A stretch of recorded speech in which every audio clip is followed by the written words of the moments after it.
Welcome friends, pride વિદ્યાપીઠની YouTube channel ઉપર હું ધવલ ભોજાણી આપનું હાર્દિક સ્વાગત કરું છું. હેડિંગ જોઈને જ તમને ખબર પડી ગઈ હશે કે અગેઇન કોમર્સના વિદ્યાર્થીઓ માટે એક નવી ઓપોર્ચ્યુનિટી આવી ગઈ છે. મ્યુનિસિપલ એકાઉન્ટન્ટની 82 વેકેન્સીઝ, 82 જગ્યાઓ ઉપર અગેઇન આજથી ઓજસ ઉપર તમારા ફોર્મ ભરાવાના શરૂ થઈ ગયા છે. સુપર ક્લાસ 3ની જગ્યાઓ છે. સૌથી સારામાં સારું એ છે કે 49,000 પ્લસ સેલરીથી શરૂ થાય છે. તો આ એક સૌથી મોટી તક કહી શકાય. હા, યુટ્યુબ ઉપર થોડું હમણાંથી નથી આવી શકાતું, પણ હું પ્રયત્ન કરીશ કે હજી વધારે ને વધારે નવી માહિતી અને નવા લેક્ચરો સાથે હું તમારી સાથે જોડાયેલો રહી શકું. ઠીક છે, તો આ વિડીયોમાં ખાસ એ વસ્તુઓ મારે કવર કરવી છે કે જે રૂટીનમાં તમને થોડા ડાઉટ્સ રહી જાય છે, બીજા કોઈ વિડીયોઝ કે નોટિફિકેશન થ્રુ તમને માહિતી નથી મળતી, તો એવી થોડી વિગતો મારે વધારાની ખાસ એવી વાતો અહીંયા વધારે કરવી છે.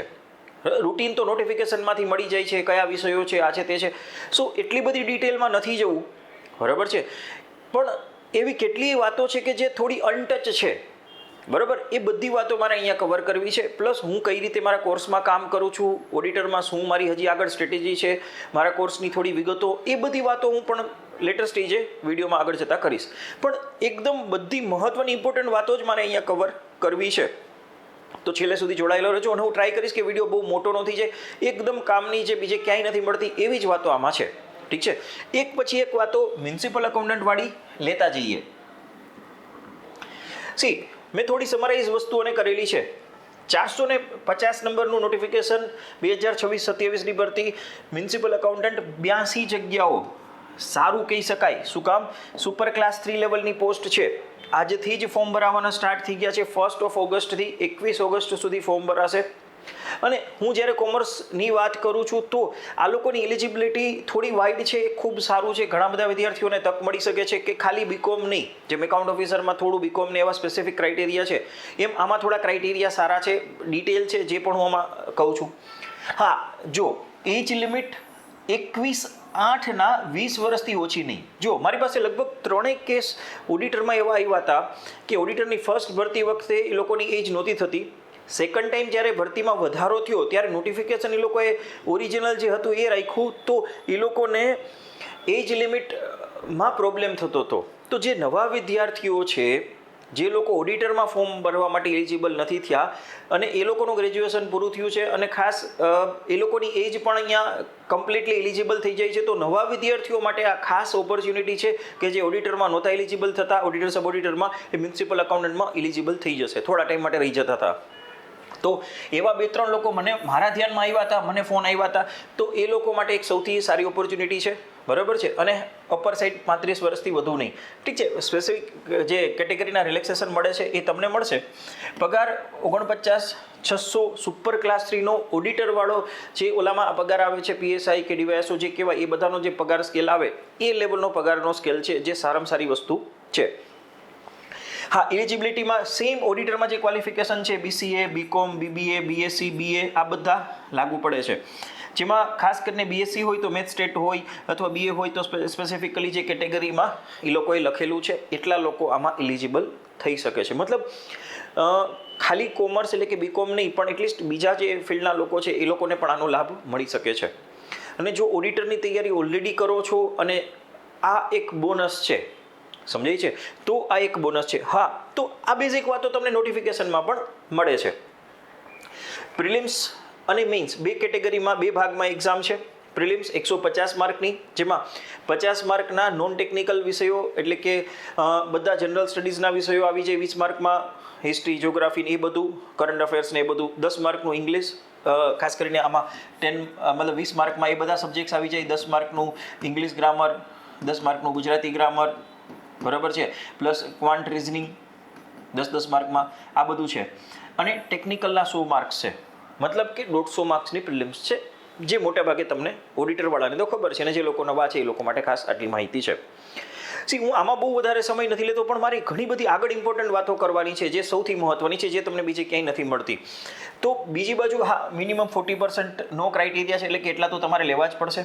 પછી મેઇન્સમાં અગેન 2 પેપરો છે, એક ગુજરાતી ઇંગ્લિશનું કમ્બાઇન્ડ પેપર છે અને એક ટેકનિકલનું 100 માર્કનું અગેન બીજું પેપર છે. અને આ ટેકનિકલના વિષયો ઓલમોસ્ટ સરખા છે, 1-2 વિષયોને બાદ કરતા. મતલબ 2 ભાગમાં એક્ઝામ છે, આમાં પણ મિનિમમ ક્રાઇટેરિયા છે. આ બધી વાતો નોટિફિકેશનમાં ઓલરેડી મેન્શન છે. આ એક્ઝામ થોડી અલગ એ રીતે પડે છે કે આ એક્ઝામમાં બધી સુપર ક્લાસ 3ની જ ભરતીઓ છે, બરાબર છે. અને બીજું કે એ કેવું છે કે થોડો સરકારનો વિભાગ અલગ થઈ જાય છે, મતલબ કે શહેરી વિકાસ અને ગૃહ નિર્માણ થઈ જાય છે, મતલબ કે મ્યુનિસિપાલિટી એટલે મ્યુનિસિપલ એકાઉન્ટ ઓફિસર છે એટલે, અને આ આખું નાણાં વિભાગની અંડરમાં આવે છે. પણ બાય એન્ડ લાર્જ એનાથી બહુ ઝાઝો કંઈ તમને ફરક પડતો નથી. હા, ઘણા લોકો પ્રશ્ન પૂછે છે કે સર આની એક્ઝામ ઓડિટરથી અલગ લેવાશે. જો અત્યારે તો નોટિફિકેશન અલગ આવ્યું છે, બરોબર. હજી ગૌણ સેવા પસંદગી મંડળે કંઈ એની ચોખવટ નથી કરેલી કે ભાઈ અમે એક્ઝામ સેમ લેશું. સિલેબસ ને બધું સેમ છે તો બની શકે કદાચ લે ખરા, ન પણ લે, પણ હા અત્યારે તો નોટિફિકેશન અલગ છે. જો એક્ઝામ બેયની કોમન રહે છે તોય ચિંતા નથી, કેમ કે આટલી બધી જગ્યાઓનો લાભ મળશે. જો અલગ અલગ એક્ઝામ લેવાય છે તો તમને 2 વાર લાભ મળશે. કદાચ પહેલી જગ્યામાં પહેલી વેકેન્સીમાં જે કોઈ સબ ઓડિટરમાં તમે કદાચ સબ ઓડિટર થયા તો હજી તમને પ્રમોટ થવાનો, મતલબ હજી ઉપર લેવલે જવાનો તમને એક નવી તક મળશે. અધરવાઇઝ જગ્યાઓ વધારે મળશે. તો 2 બાજુ આપણને લાભ છે. અત્યારે હજી કોઈ સ્પેસિફિકેશન મળ્યું નથી, ચોખવટ નથી થઈ, તો કદાચ આના માટે એક્ઝામ અલગ લે. જોઈએ આ વસ્તુ હજી એક થોડી ચોખવટ આગળ જતા આવશે. જો નવી એક્ઝામ આવે છે તો એના ફાયદા શું છે, તો કે જો એક સિંગલ ભરતી હોય તો ફાયદો એ મળે કે જો અલગથી એક્ઝામ લેવાય તો એક વેઇટિંગ લિસ્ટ પણ ખાસ કરીને આવી શકે, તો એ પણ એક વધારે ફાયદો સારો છે. બીજું કે ખાસ કરીને જે લોકો હાલમાં સબ ઓડિટર છે એ લોકોને ખાસ કરીને 2 વખત ઓડિટર લેવલે પ્રમોટ થવાના ચાન્સ છે. એક વખત જો અલગ ભરતી આવે તો એકવાર આમાંય છે, ન થાય તો બીજી વાર ચાન્સ મળે છે, અથવા 2 ભેગી આવે તો એ કદાચ વધારે જગ્યાઓ મળે. તો જે લોકો ઓલરેડી સબ ઓડિટર છે એના માટે સારું છે કે પ્રમોશનથી ઘણો સમય લાગી જશે. એની જગ્યાએ જો એક્ઝામ દે, એને ઓલરેડી એકવાર તો તૈયારી કરેલી છે તો એને ફાયદો બહુ મોટો મળી શકે છે, બરાબર. તો ઘણા વિદ્યાર્થીઓ, મને યાદ છે મારા કોર્સમાં અત્યારે હાલમાં પણ સબ ઓડિટર છે ને, તો પણ મારા ઘણા વિદ્યાર્થીઓ એવા છે કે જે કોર્સમાં છે. શું કામ કે એનું કારણ જ છે કે એને હજી ઓડિટરમાં અપગ્રેડ થવું છે અને સારું જ છે, સમજાય છે. હા, એક 2-3 વસ્તુઓ જે ખાસ આગલા વિડીયોમાં કદાચ મેં ડિટેલ એની ચર્ચા નથી કરી. હું કોર્સ દરમિયાન કંઈક ને કંઈક મારા કોર્સમાં તો આ બધી ચર્ચાઓ કરતો હોઉં છું, પણ આ વસ્તુ મને થોડી ખાસ જે વિદ્યાર્થીઓ તૈયારી કરે છે અથવા નવા તૈયારી કરવાના છે, 2 માટે એટલી ઇમ્પોર્ટન્ટ લાગે છે. અમુક જેને કહેવાય ને ધ્યાન રાખવા જેવી બાબતો, અમુક લોકો આને થોડી હળવાશમાં લે છે આ એક્ઝામને, કે ક્લાસ 3ની એક્ઝામ છે, એટલો જ સિલેબસ છે, આના 10 માર્ક જ છે, આમ જ થઈ જશે, લાસ્ટ ટાઈમ મારી પ્રી થઈ ગઈ હતી. હવે જો ભયજનક વસ્તુઓ જે ડેન્જરસ છે થોડી ધ્યાન રાખવા જેવી, જો 2-3 સરસ કહું. એક પ્રિલિમ્સ, જો ગેમ સમજો, 150 ક્વેશ્ચન્સ, હા 50 નોન ટેકનિકલ છે જે મેં હમણાં કીધું એમ, બરાબર છે, બરાબર. અને 100 માર્ક ટેકનિકલના છે, જેમ ધેટ ઇઝ કોમર્સના વિષયો, જેની અંદર શું છે જોજો, મજા આવશે હમણાં સમજાવું. એક વસ્તુ 2 કે મતલબ સ્ટેટ, પછી એકાઉન્ટ, કોસ્ટિંગ, બરાબર છે, પબેડ, બરાબર, ટેલી, ઓડિટ, કંપની ઓડિટ, સમજી છે, મેનેજમેન્ટ, ઇન્ટરનેશનલ બિઝનેસ, મતલબ that is related to commerce. ખાલી કોમર્સ કદાચ ન કહી શકીએ. જો મેનેજમેન્ટ પણ લીધું છે, પબેડ પણ લીધું છે, બરાબર છે, બીજી બાજુ સ્ટેટ પણ લીધું છે, તો એ લોકોએ ડાયવર્સિફાઈડ ટેકનિકલ વિષયો લીધા છે. હવે જે આ 100 માર્ક છે અને ઓલા 50 માર્ક, 2 થઈને 150 માર્કનું એક પેપર આવે છે. હવે જોજો, ગેમ સમજો. હવે આના માટે તમને મળે છે કેટલી કલાક? ખાલી 2 કલાક. હવે એમાં તમે એક વસ્તુ વિચારો કે 10 ક્વેશ્ચનો ક્વાન્ટ, રીઝનિંગ અને સ્ટેટ, આ થોડા ગણતરીવાળા પ્રશ્નો ખરા, અને તમને સમય કેટલો મળે છે? ખાલી 2 કલાક. મતલબ કે એક ક્વેશ્ચન માટે તમને 48 સેકન્ડ જેટલો જ ટાઈમ મળે છે, પૂરી 1 મિનિટ પણ નહીં. 2 કલાક એટલે 120 મિનિટ, અને ક્વેશ્ચનો 150. મતલબ કે લાસ્ટ એક્ઝામમાં પણ પેપર થોડું વન લાઇનર ટાઈપ હતું, એટલે થોડો વાંધો ન આવ્યો ટાઈમિંગનો, કદાચ અમુક લોકોને આવ્યો હશે. પણ જ્યારે ક્વાન્ટ છે, રિઝનિંગ છે, સ્ટેટિસ્ટિક્સ છે, આવા ચેપ્ટરોના સ્પેસિફિક જ્યારે નાના દાખલાઓ, ઘણીવાર ઇન્કમ ટેક્સમાં એ લોકો નાનકડો સમ જેવું કંઈક પૂછી લે, બરાબર છે. તો જ્યારે આવી વસ્તુઓ પ્રેક્ટિકલ થોડી આવી જાય ને તો થાય એવું કે તમે વિચારવાનો સમય લ્યો અને તમને ખબર ન પડે કે 1 મિનિટ ક્યારે જતી રહી, 1.5 મિનિટ ક્યારે જતી રહી, અને છેલ્લે એવું થાય કે 30-40 પ્રશ્નો છૂટી જાય, ઘાંઘા થઈ જાય, ન તમારો કટ ઓફમાં ક્યાંય ચાન્સ લાગે અને તમારી તૈયારી બધી એમને પડી રહે. તો આ એક્ઝામ માટે ટાઈમ મેનેજમેન્ટ બહુ જ મહત્ત્વની વસ્તુ થઈ જાય. ખાસ કરીને જો પેપરનું ડિફિકલ્ટી લેવલ થોડુંક પણ વધે ને, ગેમ ખતમ. મેં મારા કોર્સમાં 2 વસ્તુઓ પર ખાસ ફોકસ કર્યું છે. કન્ટેન્ટને થોડું ડિસ્ક્રિપ્ટિવ વધારે રાખ્યું છે. એનાથી શું થશે? તમારી રીડિંગ સ્કિલ્સ ડેવલપ થશે. સી કોઈ પણ આવી કોમ્પિટિટિવ એક્ઝામમાં મેં સેન્ટ્રલ ગવર્મેન્ટની હાઈએસ્ટ લેવલના ક્વાન્ટ રિઝનિંગવાળી એક્ઝામ હોય ક્લિયર કરેલી છે બહુ સારા સ્કોરથી. તો એ લોકોની એક્ઝામનું એક જ વસ્તુ મહત્ત્વની હોય. સી એક્ઝામ બે પ્રકારની હોય. એકમાં તમારું કન્સેપ્ટ જોવાતો હોય, એકમાં તમારી સ્પીડ જોવાતી હોય. સ્પીડ ટેસ્ટ હોય અમુક એક્ઝામ, જેમ કે બેંકોની એક્ઝામ સ્પીડ ટેસ્ટ હોય, કેમ કે બેંકોમાં તમારે ટ્રાન્ઝેક્શન ફાઇનાન્શિયલ કરતી વખતે થોડી સ્પીડની જરૂર હોય, તો અમુક એક્ઝામો સ્પીડ ટેસ્ટ હોય. હવે અહીંયા કેવું છે, કન્સેપ્ટ તો આવે જ છે, એની સાથે તમારી સ્પીડે થોડીક મહત્ત્વની છે. થોડીક, હું એમ નથી કહેતો કે ના પૂરું જ નહીં થાય, પણ હા જો તમારી થોડી સ્પીડ હશે, ટાઈમ મેનેજમેન્ટ પ્રોપર હશે તો તમને વાંધો નહીં આવે. હા ખાલી ડર એટલો જ છે કે કદાચ એક્ઝામ થોડી પણ અઘરી થાય તો ચિંતા ન રહે. એટલે મેં 2 થી 3 કામ મારા કોર્સમાં કર્યા છે. એક તો જે મારું ડિસ્ક્રિપ્શન છે એ થોડું અચ્છા આ કરવા માટેનો મતલબ આ કરી ક્યારે શકાય, તો 2 થી 3 સોલ્યુશન આનાથી કરી શકાય. એક કન્સેપ્ચ્યુઅલ ક્લિયરિટી, બરાબર છે, તમારા કન્સેપ્ટ સારા ક્લિયર હોવા જોઈએ, બરાબર છે. એટલે કન્સેપ્ટ ક્લિયર હોવાથી તમને અસમંજસ નથી થતું, તમને વિચારવાનો સમય બગડતો નથી. અચ્છા કન્સેપ્ટ ક્લિયરિટી ક્યારે મારે થોડું ડેપ્થ રીડિંગ થાય, ડેપ્થ કન્સેપ્ટ સારા થાય તો. જે હું ઓલરેડી એકાઉન્ટ ઓફિસર સબ ઓડિટરથી ઉપરની ભરતી ક્લાસ 1 ક્લાસ 2ની ઘણા વર્ષોથી ગાઈડન્સ આપું છું. આગલી બેચમાં એકાઉન્ટ ઓફિસર મેન્સમાં મારા 42 થી 45 સ્ટુડન્ટ્સ ક્લિયર થયા. એકદમ નાનકડો કોર્સ, 1.5 મહિના જ હું ફ્રી હતો, તો એ ટાઈમ ડ્યુરેશનમાં મેં એટલા લોકોને ગાઈડ કર્યા. ટેસ્ટ સિરીઝના તો હજી લોકો અલગથી. તો હું આનાથી પણ ઉપર લેવલની ભરતીઓમાં મીન્સ આ વખતે પ્રીમાં એટલા સ્ટુડન્ટ્સ પાસ થયા એકાઉન્ટ ઓફિસરમાં. તો આ બધી ભરતીઓમાં ઘણા વર્ષથી હું આ ગાઈડ કરું છું.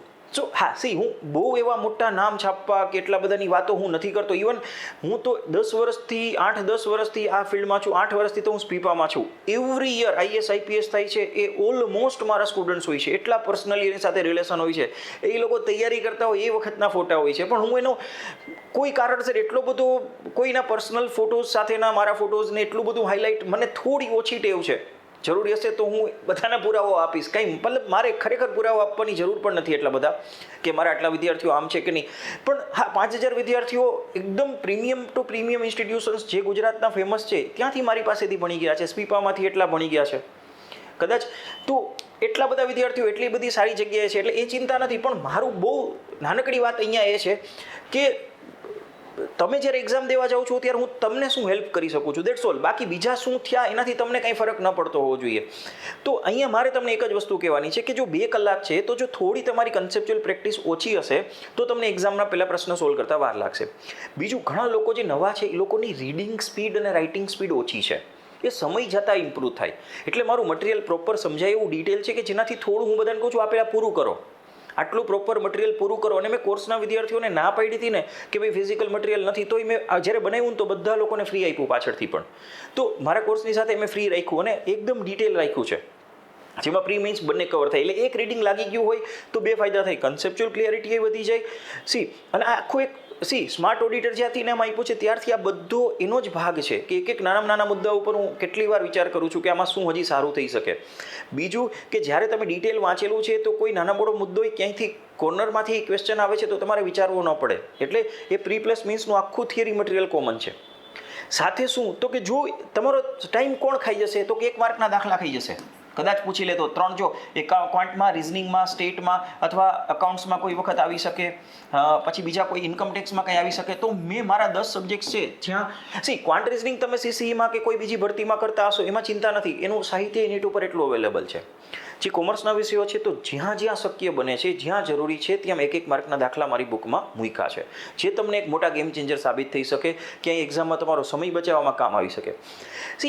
ઘણી વખત કેવું થાય ખબર છે, એક કન્સેપ્ટ છે તમે 2.5 મિનિટ બગાડી અને સોલ્વ કર્યો અને બીજા વ્યક્તિ 1 મિનિટમાં સોલ્વ કરી નાખ્યો. કેમ તો કે એની કન્સેપ્ચ્યુઅલ ક્લિયરિટી અને રીડિંગ સ્પીડ સારી છે, તો તમને 2.5 મિનિટે એ પ્રશ્ન સોલ્વ થઈ ગયો એ મહત્વનું નથી. તમારા 3 ક્વેશ્ચનનો ટાઈમ ખાઈ ગયો, 1 ક્વેશ્ચન, અને પાછળ તમને 15 માર્કનું અધૂરું રહી ગયું, તો કોને કહેવા જશો? એટલે મેં 3 ભાગમાં આ વસ્તુને ડિવાઈડ કરી. એક, હું મારા કોર્સમાં એટલા MCQ આપવા માંડ્યો નવા, પ્લસ ટેસ્ટ સિરીઝ પણ મારા કોર્સમાં મેં મૂકી, પ્લસ ડેઇલી મેં MCQ સિરીઝ શરૂ કરી છે.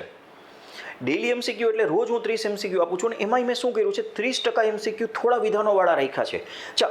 વિધાનોવાળા MCQ સરી કે આમાં ઓડિટરમાં તો એટલા પૂછાણા નહોતા, એકાઉન્ટ ઓફિસરમાં પૂછાય છે, તો મેં 20 થી 30% બહુ સમજીને, મારી ટેસ્ટ સિરીઝમાં પણ 20 થી 30% સમજીને રાખ્યા છે. શું તો કે જો તમે થોડા સ્ટ્રેચ થશો ને તો તમને સમજાશે કે ઓકે મારા આ પેપર પૂરું થઈ જાય છે કે નહીં. બસ હું એવી જ ઈચ્છા રાખું કે પૂરું થઈ જ જાય, કાંઈ વાંધો ન આવે, પણ ન કરે કદાચ પેપર પૂરું ન થાય તો એક આ ટાઈમ મેનેજમેન્ટ બહુ ઇમ્પોર્ટન્ટ છે પ્રિલિમ્સ માટે. એના માટે મેં 2-3 મુદ્દાઓને ખાસ કરીને ધ્યાનમાં લીધા છે. બીજી વાત મેઇન્સ માટેની છે. લાસ્ટ ટાઈમ જે લોકોએ મેઇન્સ આપી હશે એને ખબર હશે, ઠીક છે. હું જે દાખલાઓ ગણાવું છું એ દાખલાઓમાં પણ હેન્ડ રિટન અમુક મારી ઈચ્છા એવી છે કે હું હમણાં આગળ જતાં હેન્ડ રિટન અમુક કેવી રીતે દાખલાનું પ્રેઝન્ટેશન હોવું જોઈએ એ આપું, મેઇન્સના મોડલ આન્સરો કેવી રીતે હોવા જોઈએ એ આપું. બંનેનું કામ અત્યારે ચાલુ છે. મેઇન્સના મારા દાખલાઓ ચાલુ થઈ ગયા ને એની સાથે એ કામ પણ હું કરું છું અત્યારે, ઠીક છે. તો એ એક વસ્તુ ખાસ અમુક લોકોને ખબર નથી હોતી કે કેવી રીતે મારે આને પ્રેઝન્ટ કરવું. બીજું જો એક સરસ વાત, ગુજરાતી ઇંગ્લિશના પેપરમાં એક ગેમ મોટી છે. રેગ્યુલર જીપીએસસીની કોઈ પણ એક્ઝામમાં ઇંગ્લિશ ગુજરાતીનું પેપર હોય ને તો એમાં ગ્રામર પણ સાથે હોય. 20-30 માર્કનું ગ્રામર અથવા છૂટપૂટ વસ્તુઓ હોય જે તમારો સમય બચાવી લે, કેમ કે એમાં વધારે લખવાનું નથી, તમારો સમય બચી જાય. અહીંયા કેવું છે, ગ્રામર તો એ લોકો પ્રિલિમ્સમાં પૂછી લીધું, તો મેઇન્સમાં તો ઇંગ્લિશ અને ગુજરાતી બંને માટે બધું ડિસ્ક્રિપ્ટિવ જ છે. એસે કયો, પત્ર કયો, અહેવાલ કયો, જે છે એ બધું ડિસ્ક્રિપ્ટિવ છે. એટલે થાય કેવું કે 6 કન્ટેન્ટ ઇંગ્લિશના અને 6 કન્ટેન્ટ ગુજરાતીના, એમ કરીને ટોટલ 12 કન્ટેન્ટ તમારે લખવાનું થાય 3 કલાકમાં. જે રેગ્યુલર જીપીએસસીમાં તમે ગ્રામરમાં સમય બચી જતો હતો તો આની સ્ટ્રેટેજી થોડી અલગ બનાવવી પડે. ખાસ ઘણા લોકો કહે સર આમાં શું છે, આમાં આ 2 મેટર જે હું ડિસ્કસ કરું છું ને એ ખાસ નવા વિદ્યાર્થીઓને વધારે લાગુ પડે છે. નવા સ્ટુડન્ટ્સ જે કોઈ છે એ લોકોને એટલી પ્રેક્ટિસ નથી. મને ખબર છે, હું કેટલા વર્ષથી સ્ટુડન્ટ્સના મેઇન્સના પેપરો ચેક કરું છું. 2019-20માં મારી ખાલી એક વિષયની ઓનલાઈન બેચો ચાલતી મેઇન્સ આન્સર રાઇટિંગ માટેની. એટલા મેન્ટરશીપ પ્રોગ્રામ ચાલતા હતા. એ બધા અમુક તો કેટલા ફ્રી ચાલતા હતા. આખા ગુજરાતમાંથી વિદ્યાર્થીઓના એટલા મેઇન્સના પેપરો મેં ચેક કર્યા છે. તો મને ખબર છે સ્ટુડન્ટ્સ આમાં કેવી ભૂલો કરે છે, સમજાણું. તો આ 2 મુદ્દાઓ ખાસ ધ્યાનમાં રાખવા જેવા છે ને એની આજથી જ તૈયારી કરવી પડે. અમુક વસ્તુ તમારી ઇમ્પ્રૂવ 2-3 મહિને જ થશે. એવું નહીં થાય કે અઠવાડિયામાં કોઈ વસ્તુમાં ઇમ્પ્રુવમેન્ટ થશે. ના, એવું નહીં થાય. કોક કે સર તમે ડરાવો છો. ના, હું રિયાલિટીની વાત કરું છું. જે કોઈ નવા સ્ટુડન્ટ્સને થઈ શકે પ્રોબેબલ એવા પ્રશ્નો હું તમને રજૂ કરું છું અને હું એના કેવી રીતે સોલ્યુશન કરું છું એની મેં ખાલી બેઝિક વાત અહીંયા મેં વધારાની કરી છે. આ વાત મારે રૂટીન વિડીયોઝમાં કરવી હતી અને ખાસ કરીને વચ્ચે એક વિડીયોમાં કરવી હતી, તો મેં કીધું આજે અહીંયા છે તો હું વાત પણ કરી દઉં, ઠીક છે. તો પ્રી અને મેઇન્સમાં ખાસ 2-3 મુદ્દાઓ જે રૂટીન વાતો તો બધી જગ્યાએથી તમને રૂટીનમાં બેઝિકલી મળી જાય છે. જે નવી વસ્તુઓ છે એ જ મેં અહીંયા વધારે ડિસ્કસ કરી છે, ઠીક છે. તો મ્યુનિસિપલ એકાઉન્ટન્ટ ખૂબ સારી ઓપોર્ચ્યુનિટી, વહેલામાં વહેલું ફોર્મ ભરી દેજો. અને ઓલરેડી મારા બંને કોર્સ પ્રિલિમ્સ અને પ્રી પ્લસ મેઇન્સ બંને કોર્સ ઓલરેડી અવેલેબલ છે. બંનેમાં ફિઝિકલ મટીરિયલ 800+ પેજનું, 827 પેજ જેવડું ફિઝિકલ મટીરિયલ, જે તમારી બધી થિયરીઝ, 1 માર્કના દાખલા, પીવાયક્યુ, આગલી જે 2 ભરતીના ગયા એ બધા પીવાયક્યુ. હા, એવું નથી કે મેં પીવાયક્યુના ઢગલા કરી દીધા છે. 400, 500, 800 પીવાયક્યુ એક ટોપિકની પાછળ મૂકી દીધા છે. ના, ખાલી મતલબ એમસીક્યુ એટલા બધા મૂકી નથી દીધા, ખાલી પીવાયક્યુ 40 જ લીધા છે. મતલબ કે આ મટીરિયલની અંદર પ્યોર કન્ટેન્ટ ખૂબ વધારે છે, સમજાય છે. દરેક સબ્જેક્ટના ખાલી ને ખાલી 40 જ એમસીક્યુ છે, જે પીવાયક્યુ છે એ જ, બરાબર. બાકી તો હું રોજ 30 એમસીક્યુ તો રોજ 60 ડે ચેલેન્જમાં રોજ 30 તો સારામાં સારા એમસીક્યુ ડેઇલી મારી પ્રાઇડ વિદ્યાપીઠ ઓડિટર મટીરિયલ છે એ ટેલિગ્રામ ઉપર મૂકું જ છું. તો એમસીક્યુ તો બહુ એટલા ઇમ્પોર્ટન્ટ નથી. સૌથી મહત્વનું છે કન્ટેન્ટ, કેમ કે તમારે ઘણી બધી જગ્યાએથી કન્ટેન્ટ ભેગું કરવું પડે છે. જે તમારો ટાઈમ બચે એના માટેનું આ એક સરસ જેને કહેવાય ને આયોજન છે. અને આ સ્પાઇરલ કે જે 2 બુક્સ બની છે, બરાબર છે, એ એવું નથી કે એક દિવસમાં બની ગઈ છે કે અઠવાડિયામાં કોઈ એજન્સીને આપી દીધી, કોઈ મારા સ્ટાફને આપી દીધી. ના, 8 મહિનાથી જ્યારથી નવેમ્બરમાં નોટિફિકેશન આવ્યું ત્યારથી અમે એક કન્ટેન્ટ ભણાવતા ગયા, એનું હું પીડીએફ કરતો ગયો, એને પ્રોપર સમજી અને એને ડિસ્ક્રાઇબ કરતા ગયા અને એને એક્યુમ્યુલેટ કરી, પાછું ચેક કરી, પ્રોપર ગોઠવી, એમાં પીવાયક્યુ 2 એક્ઝામના પ્રોપર ચેક કરી અને પછી એમાં મૂક્યા છે. તો એક પ્રોપર મહેનતથી એવું નથી. અત્યારે બધા ક્લાસીસની બુકો કે જે કંઈ બીજા વિષયોની બુકો તો એજન્સીવાળાએ બનાવી નાખી 4 દિવસમાં. એને કોણે બનાવી ખબર નથી, સંપાદક કોણ છે, લેખક કોણ છે, શું ભગવાનને ખબર. એવું નથી, સમજાય છે. આ વિષયોમાં આવું ન ચાલે, સમજાણું. એટલે ખાસ એ બધી વસ્તુઓ મેં આમાં કવર કરી છે, બરાબર. મેં આની પહેલાં વિડીયોમાં કોર્સની વિગતો કરી ત્યારે પણ 10માંથી ઇવન 6 સબ્જેક્ટ્સ તો હું જ ડીલ કરું છું. બીજા 4 વિષયોના પણ એક્સપર્ટાઇઝ ફેકલ્ટીઝ બધા છે. તમે એક વ્યક્તિના પ્રોપર ડેમો લેક્ચરો મારા કોર્સમાં, ડેમો લેક્ચર તમે જશો એટલે સીધા પ્રી અથવા પ્રી પ્લસ મીન્સ કોઈ પણમાં જશો તો 24 જેટલા ડેમો લેક્ચરો મેં પ્રોપર આપેલા છે. કોઈ જાતની એમાં કંઈ છુપાવવાનું નથી. પ્લસ મટીરિયલ જે મારો 800+ પેજ છે એના પણ 200 પેજ જેટલાને મેં ડેમો કોપી તરીકે આપેલું છે, એકદમ ટ્રાન્સપરન્સી છે કે ભાઈ જો આ વસ્તુઓ છે ને આ લેવલનું કામ અમે કરીએ છીએ. સો એ તમને ચિંતા નહીં રહે, તમારું કામ સરળ થઈ જશે. ત્રીજી એક વાત, સૌથી મહત્ત્વનો એક પ્રશ્ન આવે છે કે સર આટલા ટાઈમમાં આ તૈયારી થઈ જાય એના માટે મેં શું કામ કર્યું છે. ઘણા જોબવાળા સ્ટુડન્ટ્સ છે, મેં બહુ પ્રોપર કેલ્ક્યુલેશનથી હું કામ કરું છું. તમે સમજો કે સપોઝ કે મારા અત્યારે 185+ વિડીયોઝ પ્રિલિમ્સના છે. હજી મને ઈચ્છા છે કે 15 વિડીયો હજી એમાં મૂકવા છે મારે, કેમ કે એક્ઝામ થોડી લેટ ગઈ એટલે હજી વધારે વિડીયો મૂકવા છે જેમાં અમુક ક્વેશ્ચનો સોલ્વ કરાવવા છે. તો ઓન એન્ડ અરાઉન્ડ 200 વિડીયોઝ છે. મલ્ટીપ્લાય બાય 35 મિનિટ્સ એવરેજ તમે કાઉન્ટ કરી લો. 30 થી 35 મિનિટ્સની એવરેજ સાઇઝના વિડીયો છે. સમજો મેં વિડીયોઝને એકદમ સ્ટુડિયો શૂટ કરી અને મૂક્યા છે. મેં મારી બેચ કોઈ ઓફલાઈનના લેક્ચરો ચાલતા હોય કે કોઈ ઓનલાઈન બેચ ચાલતી હોય એમાં સ્ટુડન્ટ્સ કંઈક કકરાટ કરતા હોય, કંઈક બીજો પ્રશ્નોત્તરી કરતા હોય કે કોઈને અવાજ નથી આવતો, કોઈ નેટવર્કની બહાર છે, રૂરલ એરિયામાં બેઠો છે તો બીજી આડવડી વાતો થાય છે. તો એ બધું કન્ટેન્ટમાં ઘણીવાર 40% સમય જતો હોય છે 2 કલાકના લેક્ચરમાં, અને જે જોવાવાળો વ્યક્તિ છે એ ફ્રસ્ટ્રેટ થતો હોય છે. 80 થી 90% સ્ટુડન્ટ્સ તો મોટે ભાગે એવું થાય કે રેકોર્ડિંગ જ જોતા હોય, ખાલી 4 દિવસ લાઈવમાં આવે પછી તો રેકોર્ડિંગ જ જોતા હોય. એટલે મેં બહુ એક અઘરો નિર્ણય લીધો કે ભાઈ જો હું બધી વસ્તુઓ પ્રોપર એકદમ સ્ટુડિયો ક્વોલિટીમાં સરસ તમને રેકોર્ડ કરીને આપું, હાઈ ડેફિનેશનમાં, દરેક મુદ્દો એમાં કવર થઈ જાય એ ખાસ ધ્યાન રાખવું, એટલે તમારા ડાઉટ્સ પણ ન રહે અને તમારો સમય બચે. કેમ કે તમે જોબની સાથે તમે નહીં માનો, એવરેજ એક વ્યક્તિ 3 કલાકથી વધારેનો સમય તો જોબવાળા તો બિચારા કાઢી જ નથી શકતા. તો હવે 3 કલાકમાં એ શું થાય કે 2 કલાકમાં એટલીસ્ટ 4 વિડીયો જોવે, અને 4 વિડીયો એટલીસ્ટ જો રજાનો દિવસ હોય તો 8 વિડીયો જોવે, તો એવરેજ રોજના 5 વિડીયોની એવરેજ આવી. 5 વિડીયો 2 કલાકમાં જોવાય અને 1 કલાકમાં એ જે વિડીયો જોઈએ એનું કન્ટેન્ટનું રીડિંગ કરે. That's all. આટલો જ સમય હોય છે. તોય તમે માનો તો એવરેજ 5 વિડીયો થયા તો 200 ડિવાઈડ બાય 5 કરો તો 40 દિવસનો જ સમય લાગ્યો. 5 દિવસ નોર્મલ લોસ બધાને થવાનો છે. તો હું એટલે કહું છું કે 1.5 થી 2 મહિના એટલીસ્ટ મારા કન્ટેન્ટ માટે બહુ ઇનફ છે. અને બાકીના 4-5 ટોપિક છે એમાંથી તમને કંઈક આવડતું હોય, થોડું ઘણું નેટ ઉપરથી તમે રિસર્ચ કરો તો તમારી પ્રિલિમ્સ હજી પણ પોસિબલ છે કે બહુ સારી રીતે તમે ક્લિયર કરી શકો. જો એક્ઝિસ્ટિંગ તમે કંઈ તૈયારી કરતા હશો, સીસી કરતા હશો તો તમને ક્વાન્ટ રિઝનિંગ આવડતું હશે, ઇંગ્લિશ ગુજરાતી PSI કે કંઈ કર્યું હશે તો આવડતું હશે. ઠીક છે. તો અને ઇવન આ જે 10 ટેકનિકલ વિષયો છે એમાં 1-2 પોર્શન ઇકોનોમીના છે, જે ઓડિટના પોર્શન છે, ટેલીનો પોર્શન છે એકદમ નાનો છે. તો ઘણા લોકો હજી નેગેટિવ માઇન્ડસેટથી જ કામ કરે છે કે ના એ કોમર્સની ભરતી આપણાથી ન થાય. આવડી મોટી ઓપોર્ચ્યુનિટી છે તો પ્રયત્ન કરી શકાય. ઠીક છે. મીન્સમાં જે લોકોનું ઇંગ્લિશ ગુજરાતી સારું છે તો એક ટોપિક તો એને સાવ ઇઝી થઈ ગયો, તો બીજા ટોપિકમાં તમે થોડી મહેનત કરી શકો અને એમાં તો હજી સમય મળશે. તો ખાસ પહેલાં તો પોઝિટિવ તૈયારી કરો. સમયનું મેનેજમેન્ટ અને સ્ટ્રેટેજી જે બહુ મહત્ત્વના પાસા છે, અને દરેક મુદ્દા ઉપર હું એકદમ પ્રૂવન વસ્તુ લઈને આવું છું કે ભાઈ આમ છે તો આમ છે, લોજિકલ વાત છે, કોઈ બીજી આડી અવડી હું વાત નથી કરતો. ઠીક છે. એટલે મેં કેટલા સ્ટુડન્ટ CA વાળા મારા કોર્સમાં છે, હું CA છું તો કેટલા બધા જાણીતા લોકો છે. ઇવન CAના આર્ટિકલશિપના સ્ટુડન્ટ્સ છે કે જેની આર્ટિકલશિપ ચાલુ છે, તો એ લોકોને એમ થાય કે હું ઇન્ટરની સાથે સાથે એક સારી જોબ લઈ લઉં, ફેમિલીને જરૂર છે, તો એવા એટલા સ્ટુડન્ટ્સ છે. તો એની પાસે લિમિટેડ સમય હોય છે. જે ઓલરેડી સબ ઓડિટર એટલા છે, એકાઉન્ટ્સ વિભાગમાંથી સબ ઓડિટર એટલા છે, એટલા સાથે તો મારે પર્સનલી વાત થઈ. હવે એને તો લાસ્ટ ટાઈમ થોડું જ ઘટતું હતું તો એ લોકો જોડાયેલા છે. શું કામ કે નાની વસ્તુ ઉપર ધ્યાન રહે. સમજાણું? એટલા માટે આ બધી વસ્તુઓ મેં અહીંયા ખાસ ધ્યાને લીધી છે. બરાબર. ઓલરેડી તમને પ્રેક્ટિસ થાય એટલે ઓનલાઈન ટેસ્ટ પણ કોર્સમાં પ્રિલિમ્સની એમાં અવેલેબલ છે. MCQ પણ મેં ઓલરેડી એમાં ઘણા બધા ચડાવી દીધા છે. હજી અને હું અપડેટ કરીને નવા મૂકતો જ રહું છું. અને ડેઇલી MCQની સિરીઝ જે ડેઇલી કહેવાય ને એ તો મેં ઓલરેડી મૂકી દીધી છે. આગળ જતાં મીન્સ માટે પણ હું એના ઉપર કામ કરું છું. કેમ કે અત્યારથી પ્રી ઉપર વધારે ફોકસ કરીએ, મીન્સ થોડા ટાઈમ પછી કરીએ. દાખલાઓ પણ મેં ગણાવવાના શરૂ કરી દીધા છે, અને દરેક ટોપિકમાં ટોપિક વાઇઝ દાખલાઓ હું રેડી કરું છું. અને દરેક ટોપિક વાઇઝ જે PYQ એમાં જે પૂછાણા છે દાખલાના એ પણ હું પહેલાં લઈ લઉં છું. સમજી છે? મેં ઇન્કમ ટેક્સનું એ કામ શરૂ કરી દીધું છે. તો દાખલાઓ થોડા ઘણા આવી ગયા છે, એટલે તમારે એ પણ ચિંતા નથી. તમે પ્રીનું કામ પૂરું કરશો એ પહેલાં તો દાખલાએ આવી જશે.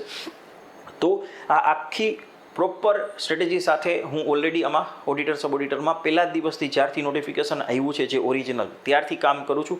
આ તો ત્રીજી ઓપોર્ચ્યુનિટી છે. પહેલું નોટિફિકેશન, બીજું વધારાની જગ્યાઓ, અને ત્રીજું municipal accountant, that is bonus. એ તો તમારા માટે એક બોનસ જ છે અને બહુ મોટું બોનસ છે. સમજાય છે? તો બીજા કંઈ તમારા પ્રશ્નો છે એની ટાઈમ તમે 9586365628 પ્રાઇડ વિદ્યાપીઠનો આ નંબર છે, તમે મેસેજ કરી શકો છો વોટ્સઅપ ઉપર. થોડા હું હમણાં લેક્ચરોમાં હોઉં છું તો હું તમારી સાથે ન જોડાઈ શકું, પણ તમે વોટ્સઅપ કરી શકો છો. ઠીક છે? હું પ્રયત્ન કરું છું કે મોટાભાગના લોકો સાથે એટલીસ્ટ હું ટ્રાય કરું કે હું વાતે કરી શકું. ઠીક છે, સો એ ચિંતા નથી. અને એપ ઉપર તમને બધા કોર્સ, ડેમો લેક્ચર, PDF બધી વસ્તુઓ અવેલેબલ છે, એટલે તમારે ક્યાંય કાંઈ બીજું જોવાની જરૂર નથી. છતાં પણ કાંઈ હોય તો એની ટાઈમ તમે મેસેજ કરી શકો છો. ટિલ દેન આ વિડીયો માટે આટલું રાખીએ. નવા અગેન ઇન્ફોર્મેટિવ અને થોડા નોલેજેબલ વિડીયોઝ કે જે કામના છે, હજી એક્ઝામ માટે સ્પેસિફિક કોઈ કન્ટેન્ટના વિડીયોઝ છે એ પણ વધારે ને વધારે લઈ આવવાનો પ્રયત્ન કરું છું. ટિલ દેન ઇન્સ્ટાગ્રામ ઉપર પણ ખાસ જોડાયેલા રહેજો, that is pride Vidyapith. Telegram ઉપર પણ ખાસ જોડાયેલા રહેજો, દેટ ઇઝ પ્રાઇડ વિદ્યાપીઠની. કારણ કે હું કંઈક ને કંઈક નવું અપડેટ લઈને આવતો હોઉં છું. યુટ્યુબ ઉપર બધું લઈ આવવું કદાચ શક્ય નથી હોતું, તો હું પહોંચી ન શકું, તો કદાચ એના ઉપર તમને અપડેટ મળતા રહે. ઠીક છે, તો આ વિડીયો માટે આટલું રાખીએ. Till then have a nice day. All the best. Thank you very much.